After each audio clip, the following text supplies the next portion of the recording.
Hi, everyone. I'm Chris Rich with the Realty Medics. I do outside sales for the company, and the Realty Medics is a long-term property management company that services 15 counties throughout Central Florida. When should families consider renting instead of selling? I think any family should always consider renting if the numbers on the house make sense. I think so many people don't know about real estate investing or owning rental properties, and there's a lot of misinformation or stigma out there about it that turns them off. But when in reality, they could be owning a home that could be a really good investment opportunity, and they just don't know about it because they've never asked the questions or looked into it. And what are the pros and cons of keeping a senior's home? So I'm going to use the story that happened to my grandmother with my dad and my uncle. And she sold her condo she bought it back in the late 90s. And she sold it about 15 years later when she moved to California to live with my uncle. And the money she took from that, she didn't invest it. She basically blew it. And what is happening now is for the last 3 years, my uncle and my father have been paying each $2,500 a month to support my grandmother's ongoing care. Had they retained her condo, it would be paid off by now. It's valued around $240,000.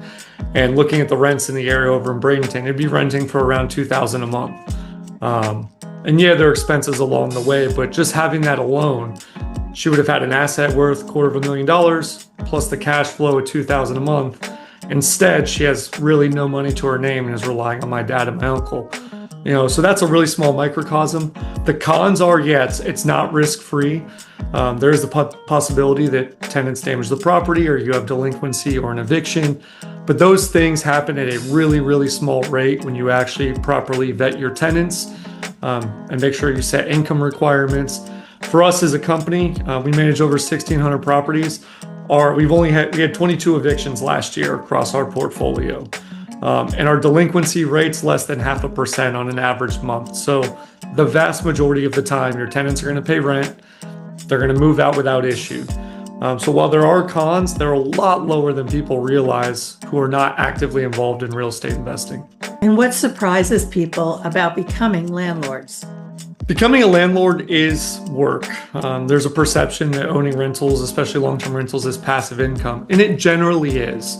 But there is work that goes into it. Whether you're vetting your tenants or handling those calls, it's not a lot of work, but it can add up, right? And property management is a convenience service. People that hire us don't want to deal with the tenants. They won't want to deal with any of that. So that's usually why people hire a management company. That's why we exist. What mistakes do families make with inherited homes? So the biggest mistake I've seen with inherited homes is the siblings almost never agree on what to do. And they're doing it because of personal interests. The most recent one I had, they just put a bunch of money into the roof and the AC. And there were 3 siblings fighting over what to do with the house. And come to find out, one had a bunch of debt and wanted to sell it. One wanted to retain it because she saw the value in real estate investing, having the paid off house, having the cash flow. And ultimately, they couldn't get on the same page, so they had to sell. But I think if you look at the real estate cycle as a whole, even if you hold for 5, 7, 10 years, depending on where the cycles are at, you're going to gain value and you're going to be cash flowing on top of it. So even if you hold for a few years, take that cash flow, they could have helped start paying down that debt for the one sister because it was going to rent for around $2,500. So that's straight into their pocket. There's tax advantages when you keep the rental. So there's a lot that goes into it that people just don't know about. Chris, how does property management reduce stress? By handling everything for you, right? Most of our owners, they hear from us when the money hits their account and when they get their owner statement. And then occasionally you'll hear something from, as far as approving a work order. But a lot of work goes in before that. When we receive a work order or something from the tenant, we don't immediately call the owner. We try and resolve it for them. We try and troubleshoot. A lot of times we're able to troubleshoot the maintenance issues, and then we never have to send a vendor out.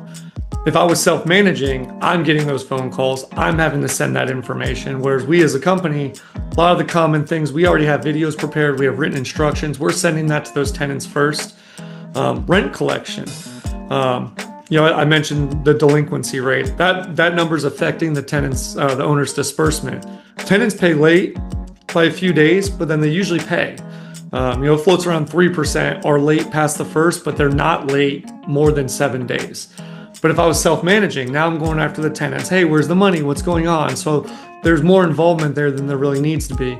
So when you hire a company, a good property management company, it really is pretty stress-free. It only costs about $5 a day, a little less than $5 a day to hire us. What maintenance issues become costly if ignored? I would say the biggest one is the air conditioning unit in Florida. Proper maintenance of the AC goes a long way. I personally pay $250 a year. Frank A goes out twice a year. They inspect the system, they change the filter, they clean the drain line. And I do that because I personally did not take care of that unit when I lived in the property. And it probably took 3 to 5 years off the life of the unit. So I think that's a really big one. And then just having reserves. I've found a lot of investors don't properly save money, so when there are maintenance issues, they can't resolve them. And from a tenant's perspective, they don't really care what's going on. They just know they have an issue and it's not getting resolved. A lot of them come from apartments where they have on-site maintenance and there are issues getting resolved usually same day. It's just not the case in a single-family house or a property managed unit. So it's important to have the funds available to respond in a timely manner and get those problems rectified. Because from an investment perspective, average tenants stay 3 to 5 years in a unit. And when tenants move out after 1 year, you can usually point to how the owners handled maintenance issues. And there's usually a correlation there. And flip side, when the owners take care of the property, those tenants almost always renew, which, no vacancy means they continue to pay the bills. They're paying down the mortgage. If you're cash flowing, that's money that's going directly into your account. You're not having to cover those costs. So it's a win-win for both parties. What should families know before renting a property? I think it all comes down to the numbers. Do the numbers make sense as an investment? What's the value of the house? If you were going to sell the house, say that house is paid off, what are you going to do with that money to reinvest it? And I think that's the problem is most people don't look at houses as an investment in that regard. And specifically targeting the seniors, it should be looked at like an investment because of where they are in stage of life. So looking at the numbers, does it make sense to rent? If it does, great. If not, have some other option for reinvestment. What makes the property a good rental candidate? Kind of the same thing, going off the numbers. An ideal rental single family is 3 or 4 bedrooms, 2 baths, and then anywhere from 1,300 to 2,000 square feet is kind of the sweet spot if you're looking to purchase an investment. With that said, if you're already living in the house, 54% of single family rentals started out as a primary residence. Even if you have a little bit of a bigger house or maybe your starter home, like a 2-bedroom condo or something like that, it could still be a good opportunity as long as the numbers make sense. Are you going to cover your bills? Or are you planning to hold it for the appreciation long term? We have some investors that lose money each month, which I would not necessarily recommend, but they're doing it to help offset tax liability. So just looking at your specific situation, kind of like you would with a financial planner, does it make sense to retain this investment or does it make sense to sell it and do something else? Maybe you're buying the next house. With so many people having low interest rates right now, a lot of people are in a really good opportunity to buy a new house, turn the old house into a rental, which is exactly what I did. And we even did it at the peak of the house values in 2023. And I don't care because we're cash flowing almost $1,000 a month on our rental. We have over $200,000 in equity and we leveraged the now rental to buy the first house. And I think that's a part where people often don't understand how to tap into that equity. A lot of people have, I think the number's like 43% of houses in the US are equity rich, meaning they have more equity than they owe on the house. And even though we've had a little bit of a market correction and values have come down a little bit in the last few years, they flattened last year, at least in Central Florida. So now's the great time if you are looking to buy that new house. Maybe you need a bigger house, you have another kid, whatever the case may be, if you feel trapped. Let's look at it, because if you have a really low interest rate, you probably have a low mortgage, and there's a really good chance you could be cash flowing and then leverage that house to get the new house with minimal out-of-pocket expense. What market trends are you seeing locally? So I think we've seen the shift. I really started to see it start end of 24 going into 2025. If you placed a renter, post-COVID, the market was crazy. We had 8 to 12% rental increases for 3 straight years with no seasonal dip. We had so many people coming here, you could get away with a property that was just okay. And that's just not the case anymore. Much like the sale market. If you want to get the house rented, it needs to show well and it needs to be priced correctly. Because if not, there's just too many options. And I'll use my personal rental that went vacant this year. My tenants bought a house in the middle of summer. There was some market data that we can increase rent. But what ended up happening is we had to go $100 less. It was vacant for almost 6 weeks. So my wife and I had to cover 2 mortgages. plus the utilities, plus going over there to mow the house. But my renters, it's family, husband, wife, 2 daughters. The wife saw my house and 2 others. Husband went and saw 3 houses. The 2 daughters went and saw 3 houses, all on the same day. They never even saw the same houses. So it's just like a microcosm of how competitive the market is and how many options there are for tenants. So it's important as a landlord, as a homeowner and investor, to make the house really pop when they walk in. Because if they go see the house, that means they like the price, they like the location, and it's just a matter of the house matching what they see in the listing photos. And having those photos the property be a true representation. Don't doctor the photos to get them there, because then they feel like you bamboozled them.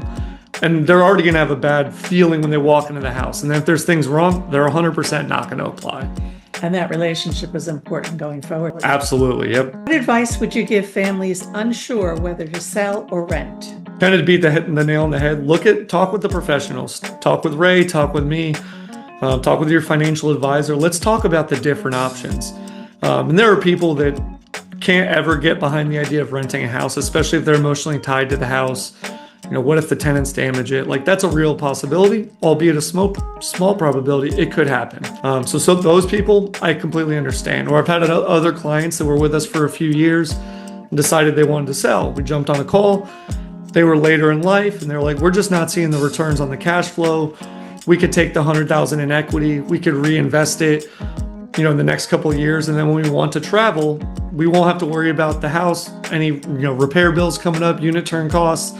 We'll have that money liquid in the account that we can tap into. So I agree 100% for their needs. It really is person to person specific, couple to couple. And your situation should kind of dictate whether or not it's a good idea to make it a rental or it's a good idea to sell. Final question, Chris. If someone watching this is overwhelmed and doesn't know where to start, what would you tell them? Give me a call. Let's just talk. Let's talk through the pros and cons, where people make mistakes. To touch on, the eviction rates, that's a big one. I already told you our eviction rate's less than 0.5% annually. Self-managing landlords see an eviction about 30% of the time. But 35% of self-managing landlords rarely or never do background checks on their tenant. A lot of the issues that people have with rental properties are self-induced from a landlord perspective. But if it works for you, we don't know where to start, just give me and Ray a call, talk to both of us. We're gonna point you in the right direction, tell you to do what's best for you and your family.